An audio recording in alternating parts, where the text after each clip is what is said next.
बेटी की विदाई। कहानी एक ऐसी बेटी की विदाई की है जिसके मायके से जाने का मकसद कुछ और ही था। क्या है माँ, कितनी सिंपल शादी की है मेरी। मैंने क्या क्या नहीं सोचा था। अरे बेटा, कैसे तेरी शादी धूमधाम से करती। तुझे कहा तो था कि 1 साल रुक जा, थोड़ा पैसे का इंतजाम हो जाता तो अच्छे से कर देती शादी। अभी अभी तो तेरे पिता का देहांत हुआ है। दुनिया तो बातें बना रही है कि पिता की मौत को 6 महीने नहीं हुए और बेटी को लव मैरिज करने की पड़ी है। बोलने तो जो बोलते हैं बोले, मैं किसी से नहीं डरती। अरे पर बेटा, बात तो सही है ना, कुछ दिन तो रुक जाती। वाह, क्यों रुक जाती? और मयंक को कोई और लड़की पसंद आ जाती तो क्या करते माँ, बोल। अरे पर बेटा, ऐसे डर कर क्यों रहना। अगर वो तेरे लिए 1 साल नहीं रुक सकता था तो शादी करके तो तूने बहुत बड़ी गलती की है। उफ़ो, अब बस माँ, लेक्चर कम दो ना। पापा की तबीयत काफी वक्त से खराब थी, सभी जानते थे कि उन्हें जाना है। फिर मयंक और मेरी शादी की उम्र भी तो हो रही थी। माँ क्या बोलती, बेटी से बहस करके अपना मूड खराब नहीं करना चाहती थी। मेघा के पिता का 6 महीने पहले ही देहांत हो गया था। पिता से बहुत ज्यादा प्यार करने वाले मेघा के भाई को कुछ होश ही नहीं रहता। बेटा आकाश, कब तक ऐसे पापा को याद करता रहेगा। जिंदगी में आगे बढ़ना है बेटा। हाँ, जैसे तुम और मेघा बढ़ गए। आप लोगों को तो जरा भी शर्म नहीं आई। पापा को गए अभी 1 साल भी नहीं हुआ, आप लोगों ने घर पर मंडप सजा दिया। माँ को पता था कि आकाश इस बात को 10 बार बोलता है। वो उसे समझाती भी तो क्या। बेटा, मेघा को लड़का पसंद था, फिर पापा भी तो मेघा की शादी को लेकर चिंता किया करते थे ना। और देख, मयंक है भी कितना अच्छा लड़का। दहेज में 1 पैसा नहीं लिया और शादी भी कितनी सिंपल थी। बेटा आकाश माँ के इस बर्ताव से दुखी हो जाता है। वो वहां से चला जाता है। वहीं मेघा ससुराल जाती है, जहां मयंक कहता है, देख मेघा, साफ बात है, मेरे घर में माँ तो है नहीं, पापा भी साथ नहीं रहते। मैं भी बिजनेस और काम के चक्कर में तुम्हें ज्यादा समय नहीं दे पाऊंगा, तो देख ले तू क्या करना है। मेघा जो घूमने फिरने की शौकीन थी, वो अब 4 दीवारी में बंद कर रह जाती है। वो सोचती है कि क्या करे, कैसे शादी के पहले जैसी जिंदगी एंजॉय करे। मयंक, मैं माँ के घर जा रही हूँ, तुम 2 दिन बाद मुझे लेने आ जाना। अरे मेरे पास इतने पैसे नहीं है कि मैं दिन में 4 बार तुझे लेने और छोड़ने आऊं, समझी? ये क्या हो गया है मयंक? शादी से पहले तो बड़ा प्यार था, अब ऐसी भाषा। मेघा माँ के घर जाती है। जिस मेघा को पिता के घर पर खूब अच्छा खाने पहनने मन चाहा घूमने मिलता था, वो मेघा पति के राज में बंद कर रह जाती है। मेघा के मायके में उससे मिलने उसकी मामा की बेटी आती है। हाय मेघा, ये क्या पहना है? कोई डिजाइनर साड़ी नहीं ली? हाँ, वो क्या है ना, घर पर ही हूँ तो ये सिंपल सी। ये वही मेघा है जो सोने के लिए भी महंगे महंगे पजामे पहना करती थी। क्या हो गया मेघा, पति के पास पैसे की कमी है क्या?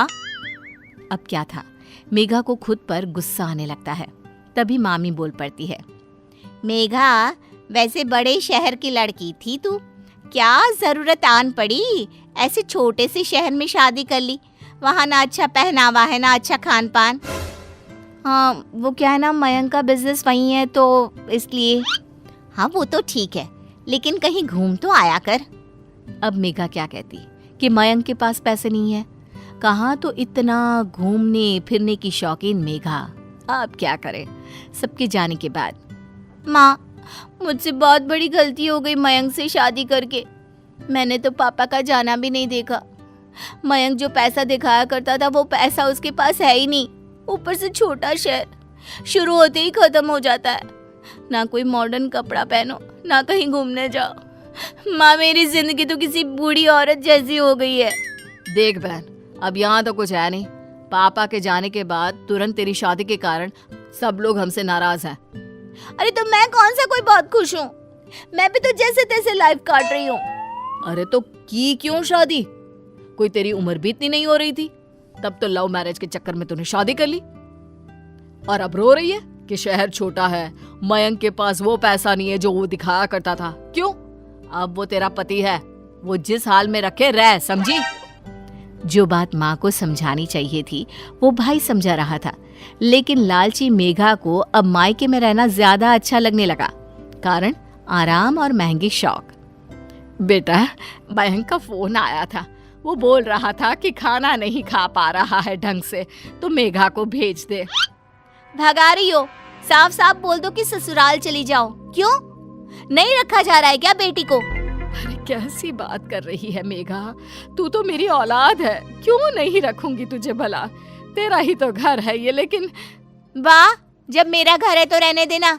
वैसे भी कौन सी पापा की नाक रही है कि बेटी शादी के बाद मायके में आ पड़े तो कट जाएगी। तभी भाई आता है। देख मेघा, बहुत हो गया तेरा। जिंदगी कोई खेल नहीं है जो तू जैसी मर्जी वैसे करे। किसी के घर की बहू बनकर गई है तो वहाँ की भी निभानी है ना। बकवास मत करो। घर पापा का है और मेरा भी हक है। मैं कल ही वकील बुलाकर बात करती हूँ। माँ के तो पैरों तले जमीन ही हिल जाती है कि ये क्या बोल रही है। वो बेहोश होने ही वाली होती है कि बेटा उन्हें थाम लेता है। माँ क्या हो गया? प्लीज परेशान ना हो माँ।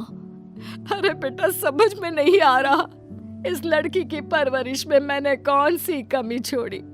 ये जैसा कहती गई मैं करती रही। तो मैंने कौन सी गैर कानूनी बात कर दी है? जो है वही तो कहा। क्यों? अरे बेटा, ये तेरे पापा की आखिरी निशानी है। इस घर को उन्होंने बहुत ही जतन से बनवाया था। मैं इस घर के टुकड़े नहीं होने देना चाहती हूँ। नहीं होगा माँ। ठीक है, तू वकील को लेकर आना चाहती है ना? ठीक है, लेकर आ।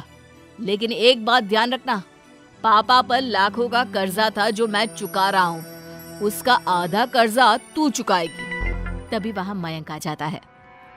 मेघा, मैं दूसरी शादी कर रहा हूँ। आए दिन तुम मायके में पड़ी रहती हो। मेरे घर को तुम्हारी जरूरत है, लेकिन नहीं, तुम्हें तो अपने घर और परिवार से ज्यादा जरूरी बड़ा शहर पसंद है।